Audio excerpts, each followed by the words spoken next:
Let's do the 3, 2, 1 just so we make ssure we're aligned. Great. 3, 2, 1. Okay, we are whatever. We're aligned no matter what. Oh, I love the word aligned in Big Brother season. Yes. I mean, the thing is, again, I am so watching on the periphery of Big Brother, but everything I've seen happening this week, I'm like, I think Matt Steele would like this. Like, not to spoil, but like, you are always like, get the hot, big, straight man out. And it seems like they did. I mean, the producers have been listening to Matt Steele. That's all I'm going to say. So we'll talk about it later in the podcast. I heard a rumor that the girls on Facebook are not happy. The people who have not seen the live feeds, not happy. They're not happy. But you know what? Someone's got to leave disappointed, and it's going to be the guy who left and the Facebook fans. How am I bringing up Big Brother? What's wrong with me? I spent too much time with you. It's coming back. It's coming back. I can't believe this.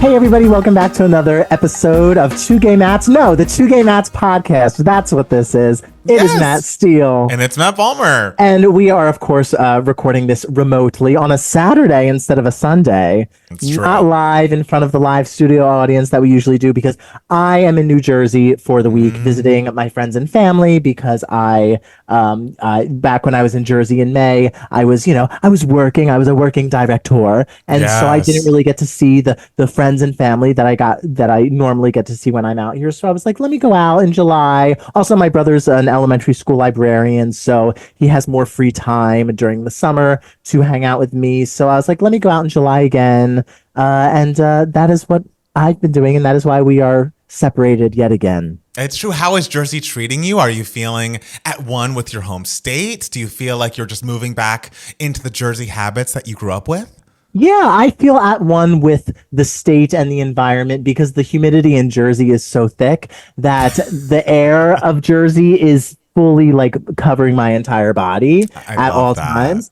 And so I think that's beautiful. I feel like my true self here, you know? Oh, well, good. I love that you make it back. It's good to go back home when you can. I always generally like do the things like that, going back home to Atlanta back in like around the holiday time. But I always think it would be nice to go back to Atlanta in a time that it's not like, chilly as it gets in Atlanta, which it does get chilly, but it gets honestly colder in like the January, February months. But whatever. The point is, it's good to see your home, the home you grew up in all seasons. And I should do that for Atlanta sometime. Do you not usually go back during the summer?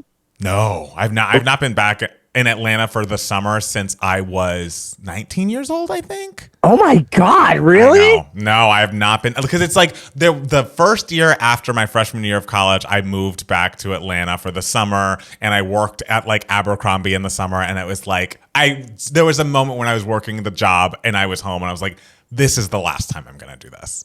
And I have not gone back.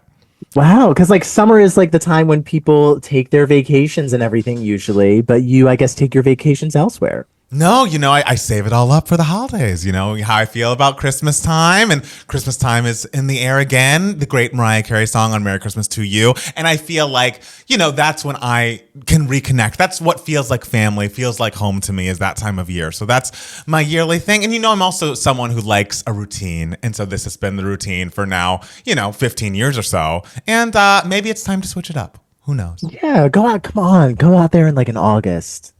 That also might be a little hot. It's like when I went back to New York in like October, it was like, oh, this was the perfect time. Where it's just like getting a little chilly, but it's lovely. Like I don't need the humidity. It's not like part of Atlanta that I miss is the humidity. So I can hear all about it on the phone from my mom, and then I will come home at times of year that I find acceptable. What times of year do you find acceptable? Fall. Okay. Okay. Fall. We love. It's so sad because like Jersey is so beautiful in the fall, and I rarely go home in the fall. I usually go home like summertime. Though I am going back to Jersey in the fall in October because my cousin's getting married. Oh, that's exciting. I know. There are 5 of us cousins. And one is getting married in October. One just got engaged a couple months ago. Not a couple months ago, back in like Christmas, but like to me, that's a couple months ago. My brother just got engaged. Oh yes, congratulations to him. That's so exciting for the both of them. And my other cousin has been dating someone for a bit, and I'm just like, Joey, if you get engaged soon, I'm gonna fucking kill myself. If like I am the one cousin that's left out in this like series, this like string of weddings that's about to be. Then, But just think, you'll be like the fun single uncle to all of their kids. It's like, oh, Uncle Matt is always traveling the world and doing podcast shows and an actor on Dahmer. Like, gosh, what a life. well, two of my cousins already have kids, so I already chill with all their kids. Right, but once it's all the other cousins and you're the only cool single one, that'll be great. That'll be exciting for them. The single, I'll be like the Carrie of the cousins, the Carrie Bradshaw. Is that her name? I mean, yes, that is her name. I feel like we are the two millennial gays that know the least about Sex and the City, but I love that they're coming into our conversations as well. I am the Carrie Bradshaw, the perpetually single cousin of the 5 male cousins in my family. Well, I hope that the man you end up marrying and move to Paris for doesn't die on a Peloton or whatever happened to Big on him just like that. Oh, but you know how much money she probably got after he died? I was like, was he rich? He must have been rich. Oh, they only hung out with rich people. Please. I told you one Christmas time I did try to watch the show, and I know everyone's like, oh, you've got to get past the first season. When she's doing the voiceover, it's not real. But I just couldn't get into it. I need to give it another go because I'm, 7 seasons into my Friends rewatch at the current moment. And I'm like, maybe I should try a new show. But Friends is just so comforting, Maybe you're just so sex negative that the show's just not for you. You could be right. I'm like, ugh. Sexuality on television? No way. Show me killing. That's definitely me. I mean, you are a nun. I am very nun-like. You're very nun-like, yeah. I mean, minus I guess, watching the killing. Right, of course. Yeah. So is there anything else you want to share about your week? Was there anything special or just? It's been lovely. I've seen some friends. I'm about to meet tomorrow. I'm going to my friend's having a pool party, which I might actually go in the pool this time. Wow. When was the last time you were in a pool? 2013. So jury's still out. I'm bringing my bathing suit just in case, but I'm like, you know what? I'm feeling a little feisty. Maybe I'll submerge my body in water here. But I'm going to a friend's thing tomorrow, and I'm going to meet one of my friends had a baby back in March, I want to say. Oh no, I'm so sorry to Hugo, the baby. But I'm about to meet little Hugo and everything. So the gifts I'm about to give to Hugo because I have not met him yet. And so that'll be exciting. But it's been nice. Yesterday I helped spackle some stuff on my brother's stairs in his house with my mom. Okay. And so that was fun. I don't know. Nothing like insane that I'm doing here in Jersey. So Matt Palmer, what have you been doing? What have I been doing? Well, this week was one of my favorite weeks at my new job. We get, every other Friday off. So I had this past Friday off, and that was nice. And we went to our friends Joe and Tim's house Thursday night and hung out and played some video games and talked about Kamala and just, tried to solve all the nation's problems in one evening, as you do, And so I did that. And then Friday, I did some 2Gay Mad stuff. You'll see a couple of new Instagram reels and or TikToks because I was like, okay, I have a day off. I need to be productive. Did my walk around the neighborhood, went to the gym, cut my hair, just like a nice maintenance day. It's like we're going to take this as a third weekend day. And then last night I watched the opening ceremonies with Jackson and his family and have some feelings about that, which will come up a bit later.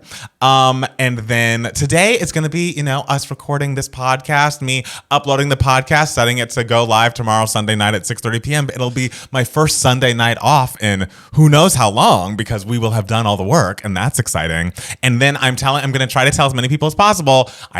The plan is to work on music this weekend. It has been the top of mind for me. It's like, okay, I have some time, I have a few hours. I need to I just have 2 final songs to finish on this EP. And, with the job change, with 2Gay Mats, with all this stuff happening, I've not really been able to hunker down and finish it. So guys, keep me accountable. I want to be in a good place by September. Ideally, we will have fully written the final 2 songs, maybe even fully recorded them.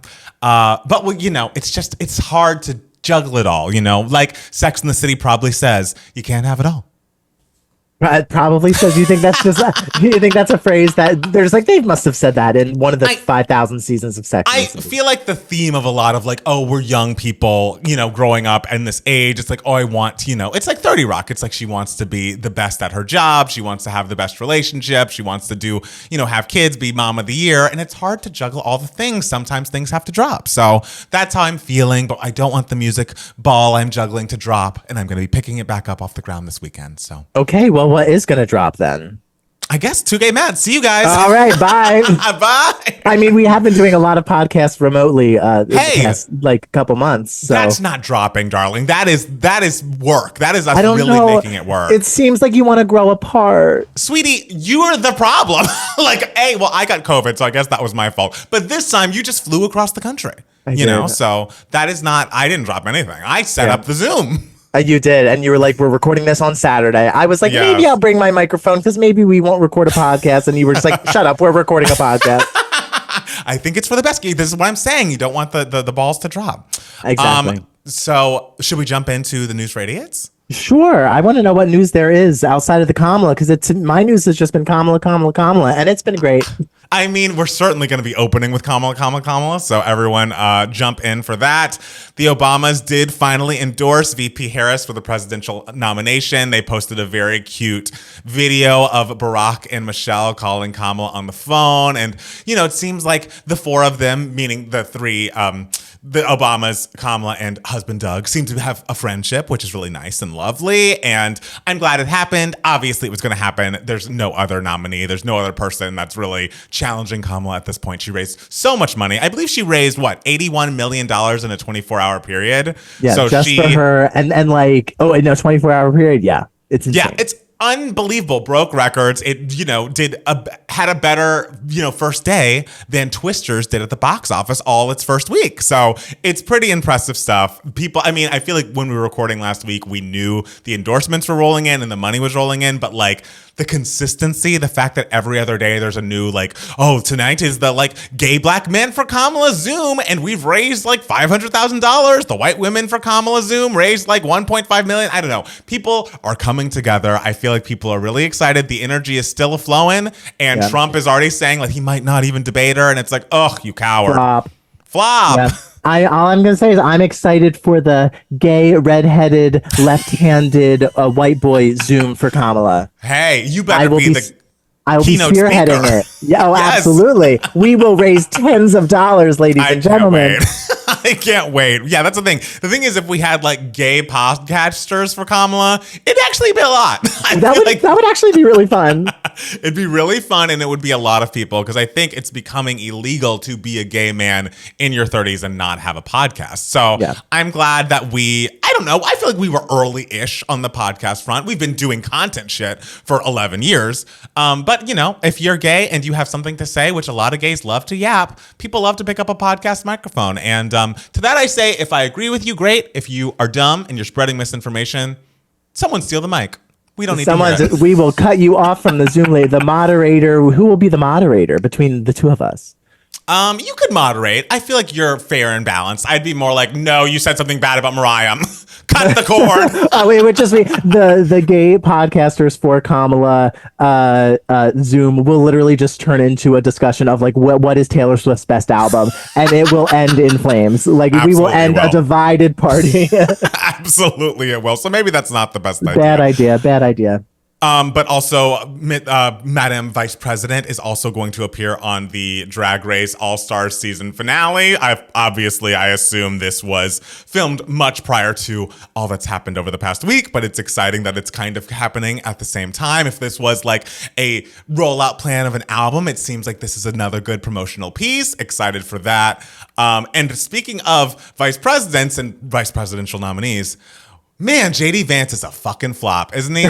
Not even from a, I hate every policy that, of course, he's about side of things, but, really to come out against people in the country who, do not have children. It's baby, but that's also not going to go over. Also, not even that, insinuating that anyone who is a step parent or, someone who has adopted children is not a parent. Yes. That is what he is insinuating. Yes. And he basically, I can't find the quote because who wants to find a quote from JD Vance, but he's insinuating that, oh, wait, here we go. He says women who haven't given birth, like Kamala Harris, are childless cat ladies who are miserable at their own lives and have no direct stake in America. He has said that he believes that people who are childless at whatever age should have less voting power than those with children because they actually have something, I guess, to fight for in the future. And because the only way you are going to care about this country's future is if you have a biological child. And it's also who,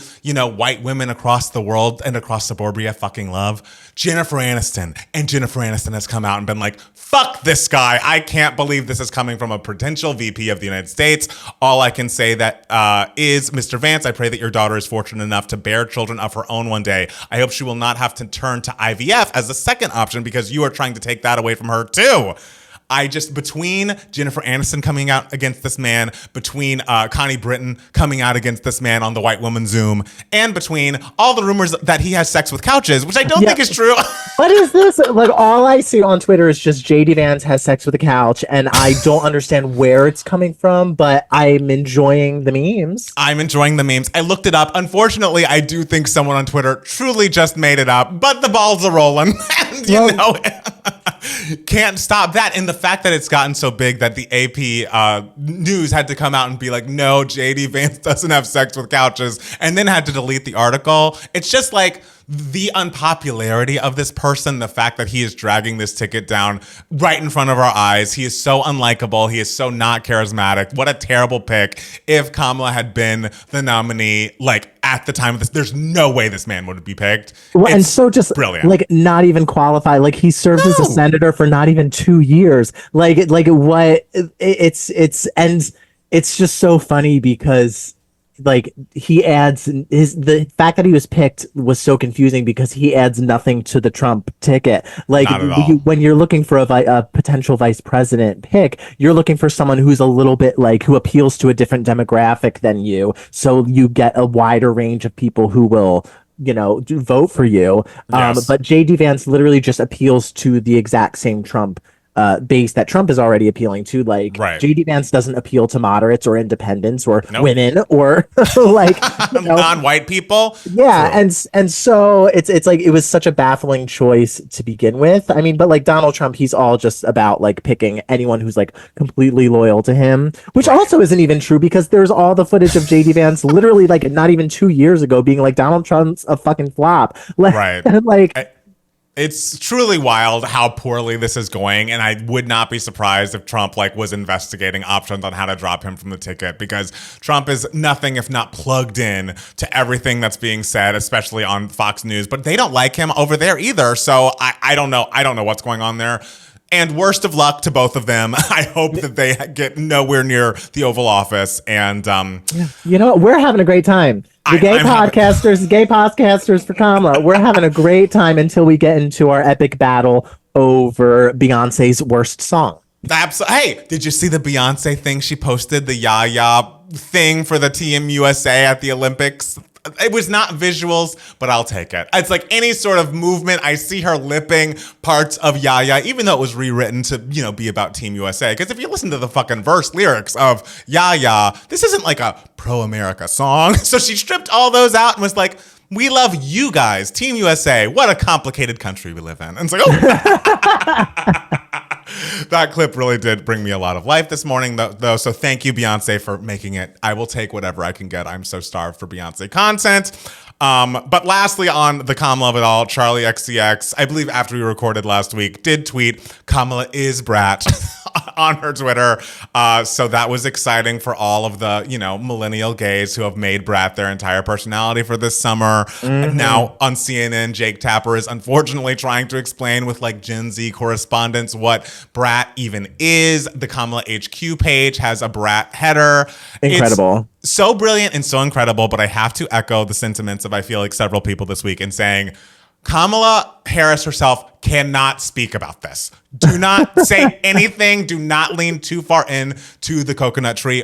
A little bit, but definitely not into the brat of it all because it'll make you seem cringe to the Gen Z people. And while, of course, people should be going into the booth voting for policy, some people also are voting for optics and like, do I relate to you and whatever, you know, morons. But we want to make sure we keep the memes away from Kamala or it becomes too awkward.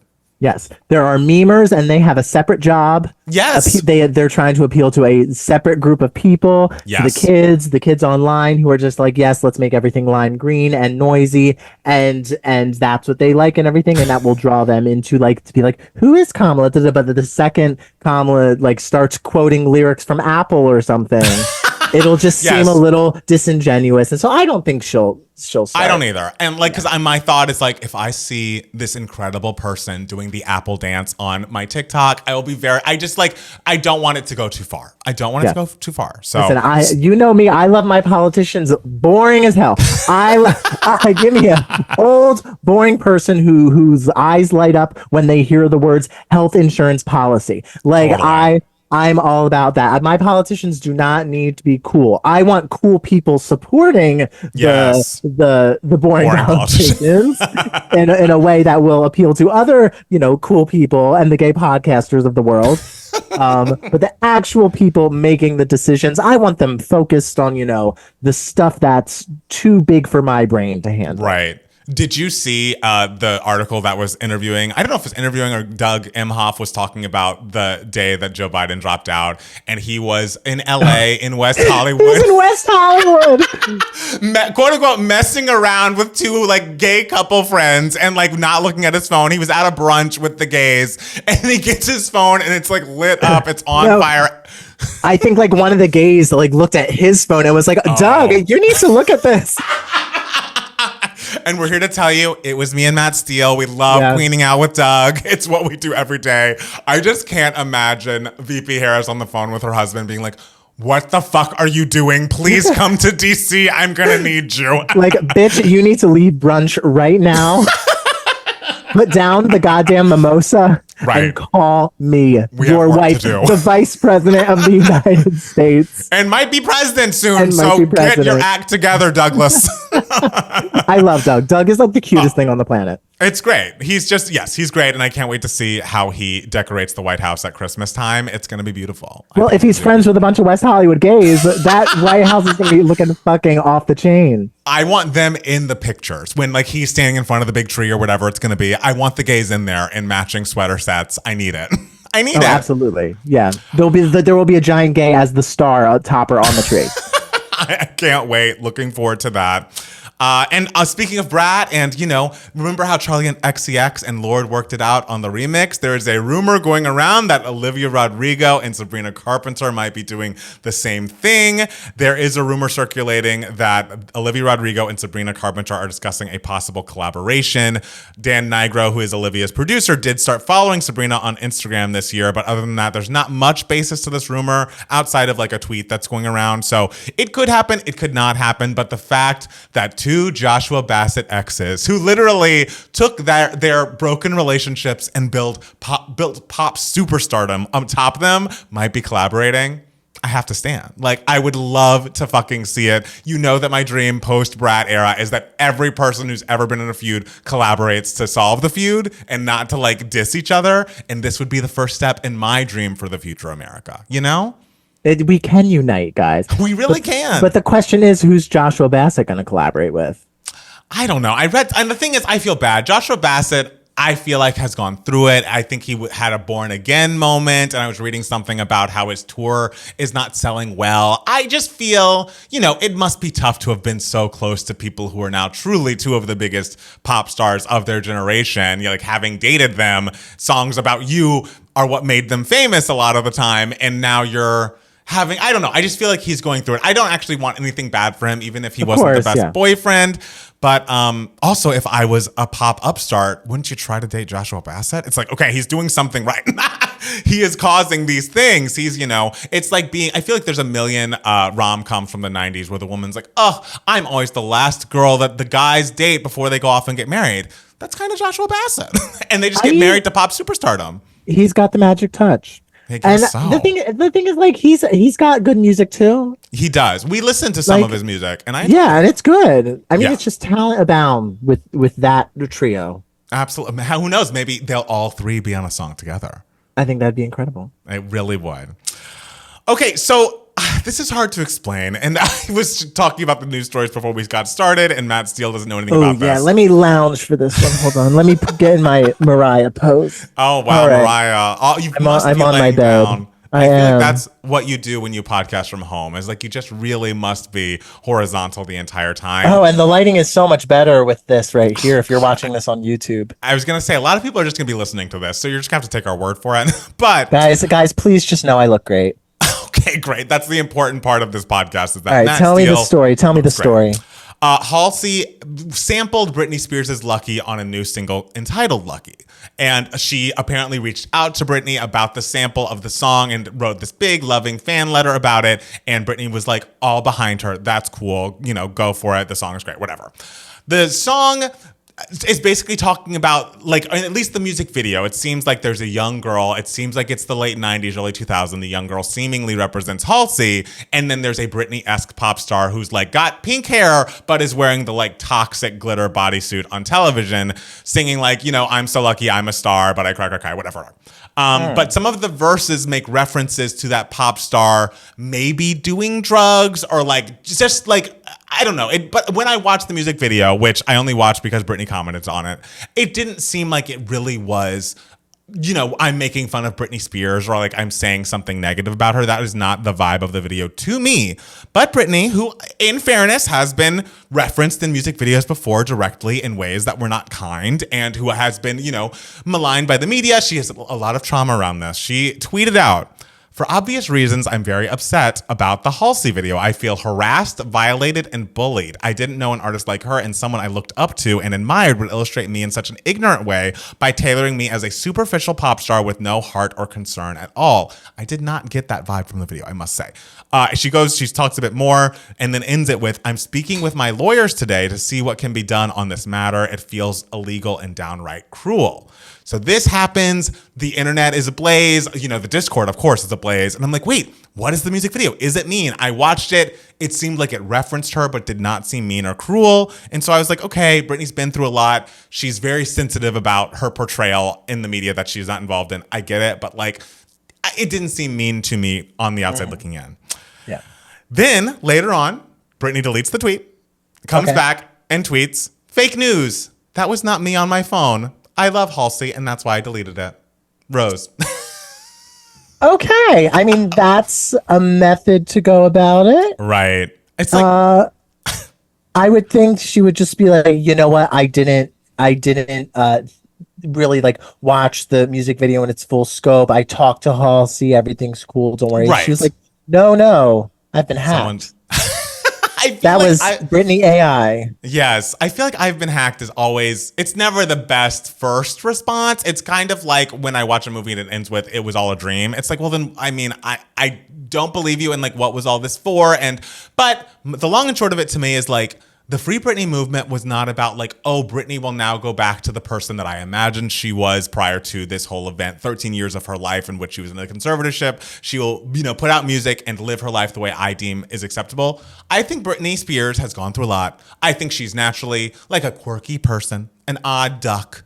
And so Free Britney meant she is free to do whatever she wants. If she wants to yell at Halsey, take it back, dance on her Instagram every 5 minutes, that is what Free Britney was about. Let her do it. If she's not a harm to herself and others, let her do it. I mean, guess what? That's what y'all are doing on social media too. Y'all are screaming this and that and everything. Y'all are saying things on social media without taking the full context into account, without knowing the full context, XYZ. And then you're like, ooh, maybe I should delete this tweet. It's just that you don't have a platform as big as Britney Spears. Like all of your tweets aren't being seen by millions of people.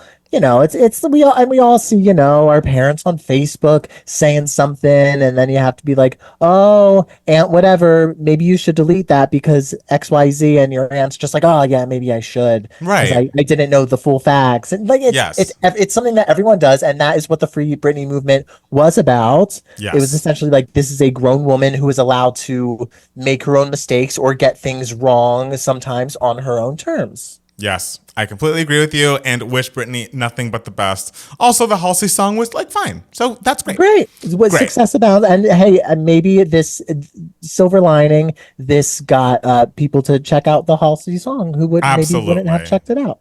I had no idea it existed until this tweet. So I said if it was a part of the promo plan, A+, it worked on me. Kind of brilliant. Like if Britney was like, yes, I will be a part of your promo plan, I'll create this like little tiny harmless controversy. Right. Give me a bunch of money.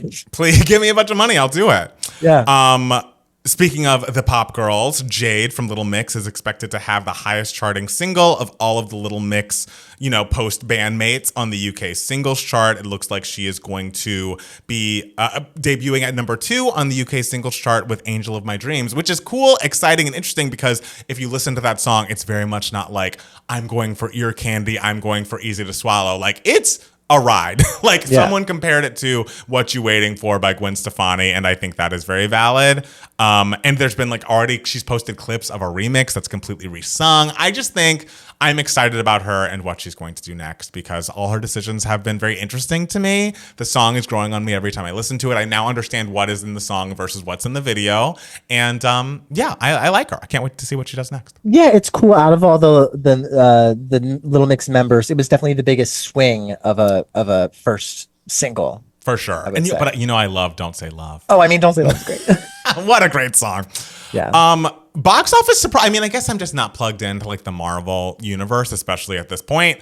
But apparently, Deadpool and Wolverine is going to make a whole bunch of money this weekend. It made a record-breaking $38.5 million in previews, the biggest of the year so far, beating out Disney's animated family hit Inside Out 2, which made $13 million in previews.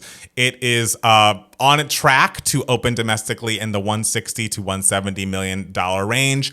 And other analysts are saying that it could open closer to 190 million or even 200 million. So while I won't be watching this film, it's exciting for all of the Marvel people who I feel like there's been so much talk of Marvel's done too much. There's too much to watch on Disney Plus in between our Avengers movies. Maybe the Marvel time that we were all living in is over.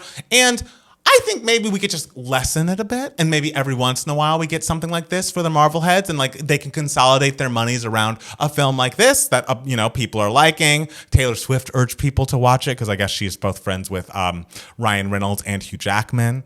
Okay. And I think it's Rotten Tomatoes wise doing fine. It's, again, not a movie for me. Maybe I don't know if it's for you, but, we love theaters remaining open. I'm for good entertainment and the movie industry doing well. Absolutely. So I am all about that. I will support that. And speaking of Inside Out 2, it is now the highest grossing animated film in history. It has really? Yes. And holy worldwide. Shit. It has surpassed $1.46 billion in global ticket sales, and it has surpassed Frozen 2, which was $1.32 billion. And the film, Inside Out 2, has yet to open in Japan, where the original Inside Out gained $33 million in 2015. So just a reminder, that movie is one I can fucking vouch for. It is so fucking excellent. And the fact that it's become such a giant hit, moneymaker. I'm like, oh, no more sequels. We don't need them every 5 seconds. We don't new things are always amazing, which I stand by. But I also would watch Inside Out 10, whenever it was ready. So keep it up because there's a lot to mine between we're talking about, what's going on within the brain, the psyche of this little girl. We could follow her throughout her entire life. The last Inside Out, I mean, not to get dark. Yeah, people could watch a whole lifetime of this person and how the inner workings of their emotions interact with each other because it's really beautifully done. Yeah, I want to know what's going on in this girl's head when she is going through her mid-30s gay life crisis. Hello? And I will be able to relate to that. I can't wait till she's in her brat era. And then she's like, oh, should I be going to clubs or should I be having a baby? I don't know what to do. Yeah, I mean, what's the emotion for that? What's that one going to be called? Brat. This is your Brat Inside Out Pixar character. I can't wait to meet her. I'm only bringing this up out of concern, but apparently Apple is going to stop spending money on shows that a few watch. Apple TV Plus generates less viewing in 1 month than Netflix does in 1 day. So apparently after all of its spending on this new content, they're going to be dialing it back in the future. And, all that I'm going to say about this is do what you need to do, Apple, whatever. I love my iPhone and want one of those Vision Pluses for free. So if you hear this, please send. But I will also say this better not affect Severance. Okay. I don't watch anything. Oh, no, I think I watched Shrinking as well. Shrinking, I would love to see more of. Severance is excellent. And I was reading an article that said something each episode of this new season of Severance each costs $20 million to make. I'm like, guys, Why? Like, I get there's some special effects, but a lot of this shit happens in a fucking office. Like, why does it cost so much? Like, please don't kill this show by making the budgets insane. I don't know. Hopefully, because it's critically acclaimed, I don't know if it won Emmys or anything, but people care about it. People are watching it. It's an interesting concept. I just hope it doesn't get killed off along with, you know, a lot of other Apple TV Plus content that I think is going to be going away soon. Is the budget so big just because of the actors involved? Like, are we paying the actors? Like, who are we paying? Like, is it the lawyers to deal with the legalities of it all? Like why is the budget for every episode that much? I truly don't know. Because, I mean, Adam Scott's a celebrity, and I think he's the biggest celebrity in it, but it's not like he's Reese Witherspoon and Jennifer Aniston on the morning show, which, by the way, I think people like it, and that's a splashy drama. That did get nominated for Emmys.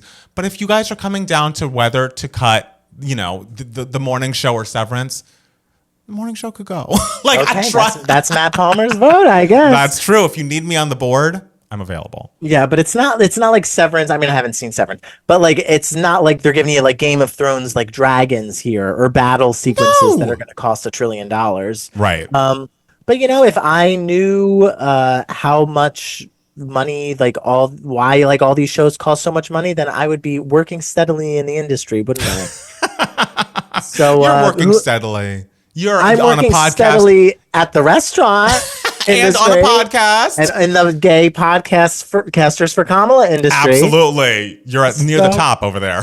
Oh my God. I am the head president of the board. It's all true. Well, speaking of your career as a SAG-AFTRA actor, SAG-AFTRA is going on strike against major video game companies.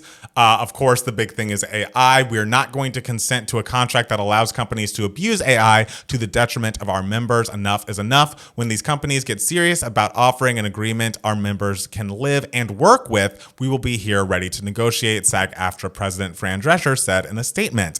They have been talking for 2 years and have not reached an agreement.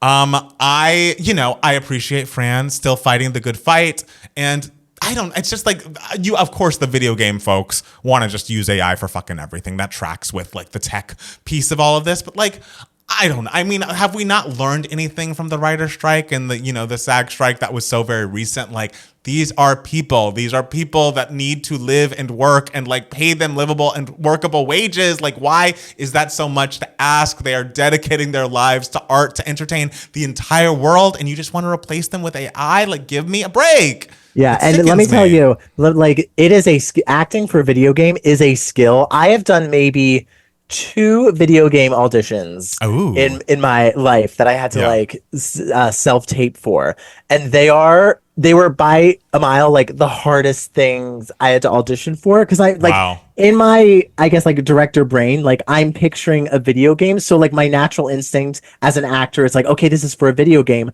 I have to act like a video game. Like, I have to talk like this because that's what video games sound like. Like, and I also don't play video games, so right. I don't know like how great the production quality has become, how natural the people sound and everything. In my brain, I'm still like playing Duck Hunt on Nintendo. And so to me, that is what a video game is. So that is how I try to, like, my natural instinct as an actor is to be like, we will go forth and da da da da da. Like, that is so funny. And I have to like train myself to, because also like you're saying this dialogue that is so heightened, right? Because you're in this fantasy world and everything. So that in itself is very difficult. So like, yeah, like acting in a video game is challenging. Like, it doesn't come like naturally to me, who has been acting my entire life. So like, it is a skill that actors should be paid accordingly for. Right. And when we're talking about industries and the entertainment side of things and like what's been making money, it's like, yay,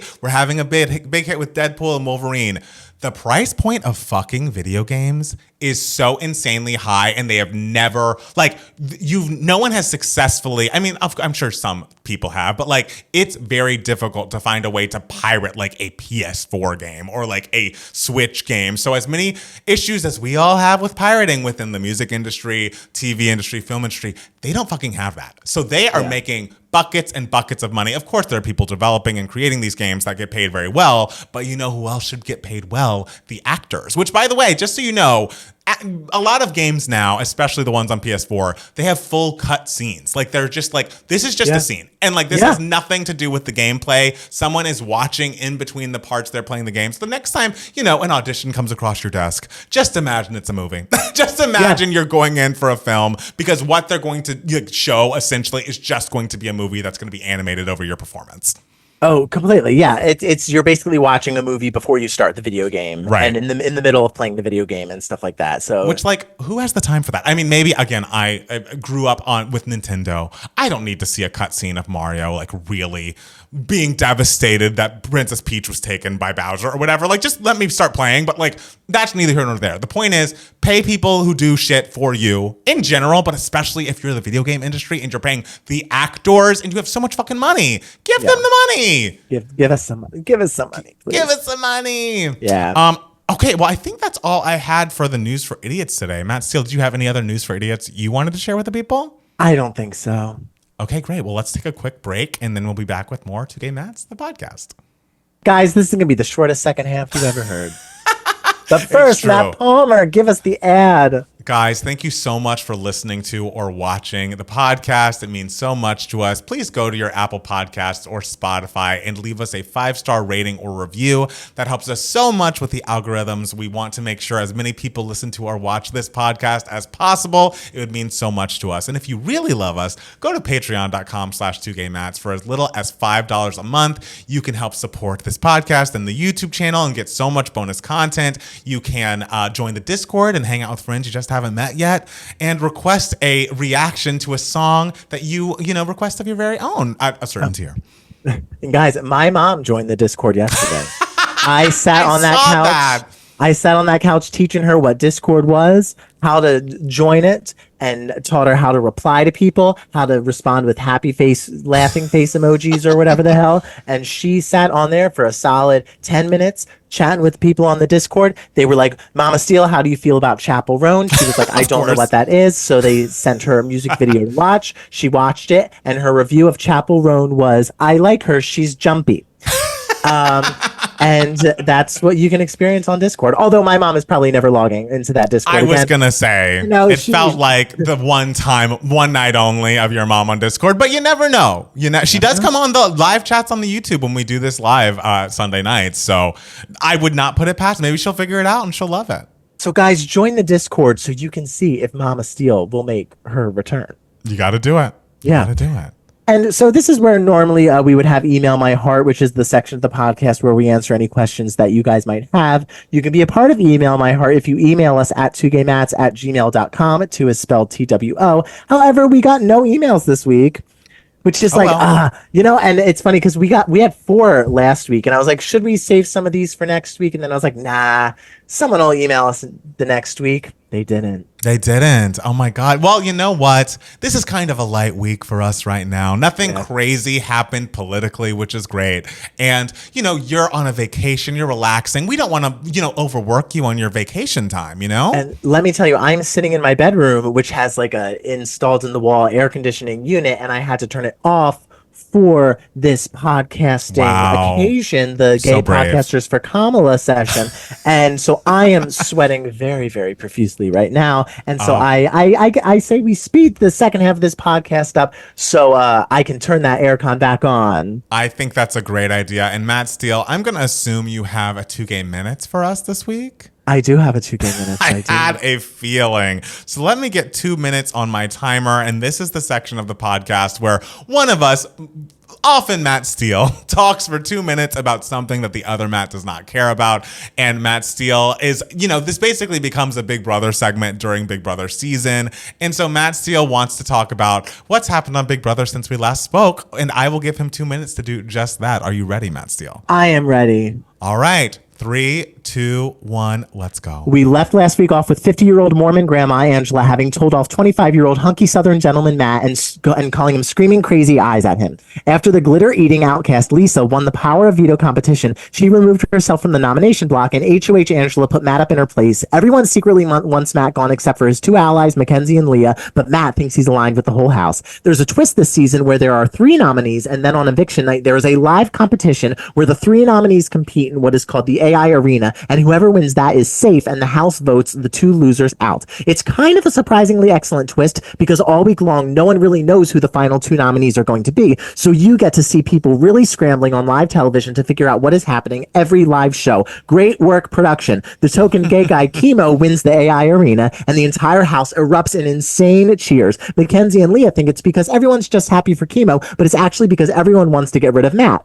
Matt gave his final plea, which Julie Chen described on the live show as very biblical. But by a vote of 8-3, Matt is blindsided and evicted. Angela practically is doing backflips. There is now a crack in the fandom between the casual fans on Facebook, who mostly just watch the show on CBS, who are Team Matt, versus the psycho Twitter fans who obsess over the feeds, who are Team Angela. The Facebook fans are devastated and are creating GoFundMes to show Matt how much they love him and hate mean old crazy Angela, while the Feedsters fans are desperate to keep Angela on the show as long as possible because we actually want entertainment. Speaking of entertainment, I have to give props to the editors because Wednesday's veto episode was well done. It focused on the relationships and Angela's meltdown when it came to showing the actual, and so then when it came to actually showing the veto competition, that was only like a 10-minute segment. Thank you all for finally listening to me. For the last several years, I've been screaming that the competitions get too much airtime in the edited episodes. Also, kudos to the game designers for creating competitions that are more balanced and diverse in terms of skill set. So far, all three major competitions have been won by women, two of which are the oldest women in the house, and one of them eats glitter. It allows for a much more entertaining and dynamic season. Oh, perfect. That was 2 minutes. Baby, I know how to do it. I've perfected this.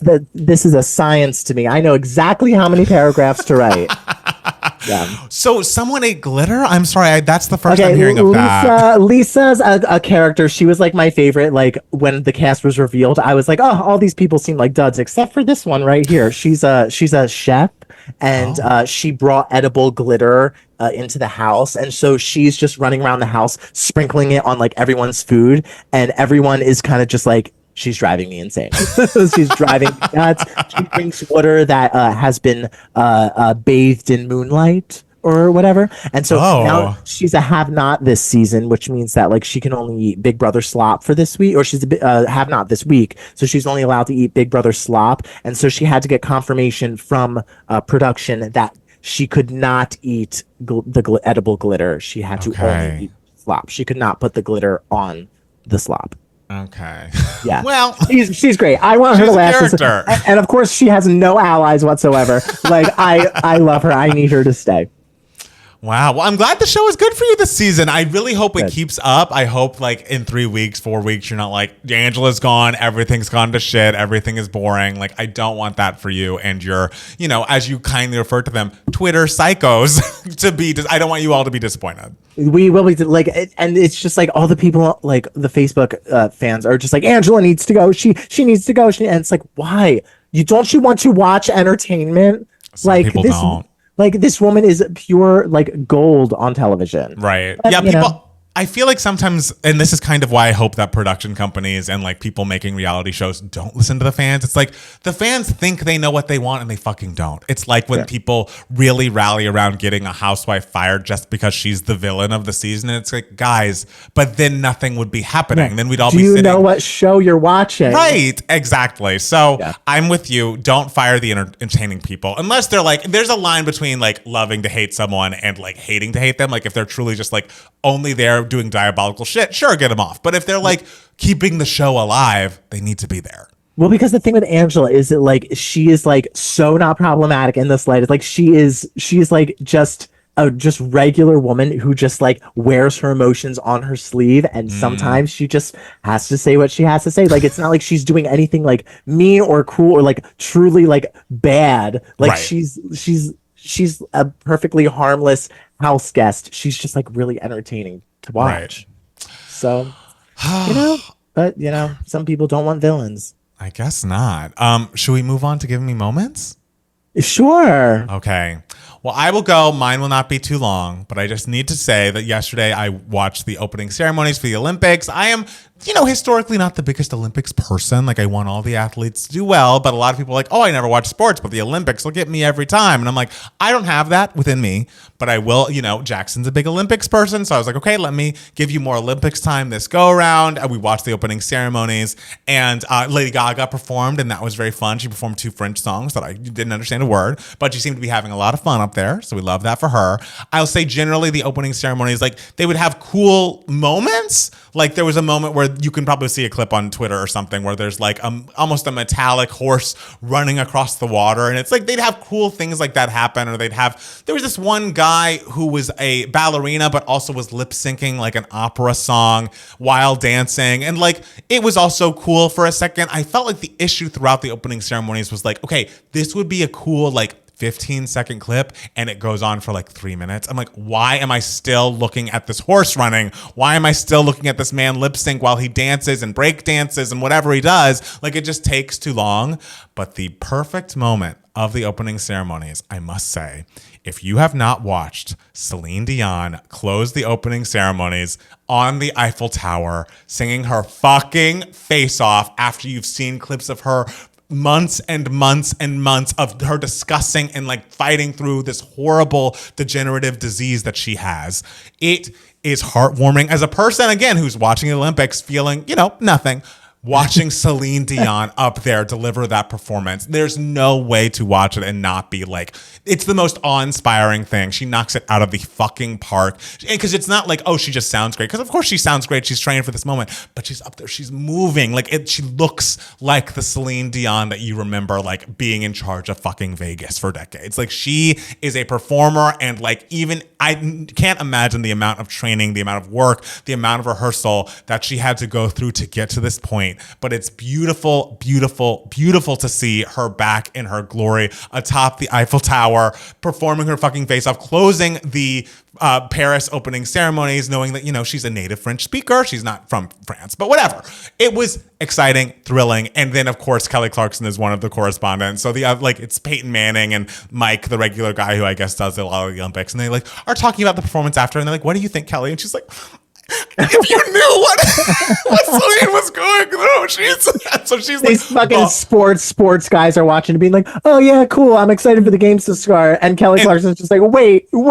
Kelly's like a puddle on the floor. And I'm like, thank you so much, Kelly, for being representative of me. Representation matters. As someone who was emotionally overtaken by this performance, I still need to watch that documentary about her and the progression of this disease. I believe it is on Max, so I will give it a watch. But I'm telling you, it is the best way to spend 5 minutes of your day. If you even know a little bit about what Celine is going through and you watch that performance, there is no way not to be moved. It was unbelievable. Unbelievable. I mean, she's great. I mean, she's such a fucking excellent performer and like such a pro. Yes. Like just like the epitome of like a fucking pro. Like Yes. in terms of like a performer and a singer. Like she I is love her. always just down for it all. Goes into everything with like the best attitude. Yes. Always has. And it's like, just great to see. Such a fighter. Like so many people, I would not have bat an eye if she's like, I'm retiring now. Like this is too hard for me and my body. And she's like, no, I will be on stage again. I will sing again. And then she fucking killed it. Not only that, I will be on the world's biggest stage. Yes. That like every single country, Moldova is watching, motherfuckers. Like I am here on top of one of the most iconic buildings on the planet because I am one of the biggest vocal icons of all time. Absolutely. And don't you fucking forget it. And ask Kelly Clarkson, who's a puddle on the floor because of me. Celine fucking Dion. It was iconic. Yeah. It was so great. So wait, Matt Steele, do you have a Giving Me Moments this week? Not really, other than Big Brother. This week was really, really great. We have 13, I don't know how many more weeks to go, but like, all right, 1 week down, several more to go. Let's keep doing what we're doing. Also, the Kamala stuff is just so inspiring. It's just so fantastic going from 3 weeks of just pure like chaos and like dread. Yes. To then go from like, oh, we are winning this motherfucking thing. Yeah. Like we are so united. Everyone is so excited. And regardless of, how I or like anyone else feels about like what happened in the previous, 3 weeks and how it went down, like we can all agree that we are all so united now and so excited and feel like such winners now. Absolutely. We want to win like Celine Dion won. Yes, at the opening ceremonies last night. Yeah, just seeing those damn Zoom calls, I know. like it's, and every day it's just like great things are happening. We are on the up and up and up, and this is an election. Like crazy things can happen. It's true. Who knows? Like things go up and things go down, but it's nice. It's nice being on the upward swing, feeling like absolutely. You're on the upward swing. Absolutely. It just seems like at this very moment, there are many paths to victory for us. And that is an exciting feeling that I think we had missed. You know, it was like it just wasn't like we weren't all on the same page, and it feels like now we are. Yeah, and just the opportunity to like get that chance to like elect the first like woman president, first woman of color president, the first woman of color president. Like it's going to be so amazing when it happens, because we were so robbed of that moment in 2016. Yes. And so it's going to be so amazing. I'm very excited. I am too. Ugh, guys, I love a positive ending. I know, right? A happy ending. Thank you guys so much for listening and or watching the podcast. We'll be back next week with an actual live podcast recording Sunday nights at 6:30 p.m. on YouTube. But we hope you have a wonderful week. And thank you, Matt Steele, for zooming in all the way in from Jersey. Gosh, anytime. The dedication to your craft. Impressive stuff. This, as Mariah once said, this is dedicated to you. Absolutely, she did. Thank you guys so much. We'll be back next week with more Two Gay Mats, the podcast. Bye. Bye.